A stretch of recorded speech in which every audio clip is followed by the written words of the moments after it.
شان نزول ابو سفیان بن حرب اور اکرمہ بن ابی جہل اور ابو العور سلمہ جنگ احد کے بعد مدینہ طیبہ میں آئے اور منافقین کے سردار عبداللہ بن ابی ابن سلول کے ہاں مقیم ہوئے۔ سید عالم صلی اللہ علیہ وسلم سے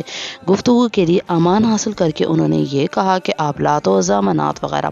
بتوں کو جنہیں مشرکین اپنا معبود سمجھتے ہیں کچھ نہ فرمائیں، اور یہ فرما دیجیے کہ ان کی شفاعت ان کے پجاریوں کے لیے، اور ہم لوگ آپ کو اور آپ کے رب کو کچھ نہ کہیں گے۔ سید عالم صلی اللہ علیہ وسلم کو ان کی یہ گفتگو بہت ناگوار ہوئی، مسلمانوں نے ان کے قتل کا ارادہ کیا۔ سید عالم صلی اللہ علیہ وسلم نے قتل کی اجازت نہ دی اور فرمایا کہ میں نے امان دے چکا ہوں، اس لیے قتل نہ کرو، مدینہ شریف سے نکال دو۔ چنانچہ حضرت عمر رضی اللہ عنہ نے نکال دیا۔ اس پر یہ آیت کریمہ نازل ہوئی، خطاب تو سید عالم صلی اللہ علیہ وسلم کے ساتھ ہے، اور مقصود ہے کہ آپ کی امت سے فرمانا کہ جب نبی کریم صلی اللہ علیہ وسلم نے امان دی تو تم اس کے پابند رہو اور نقض عہد کا ارادہ نہ کرو اور کفار و منافقین کے خلاف شرع بات نہ مانو۔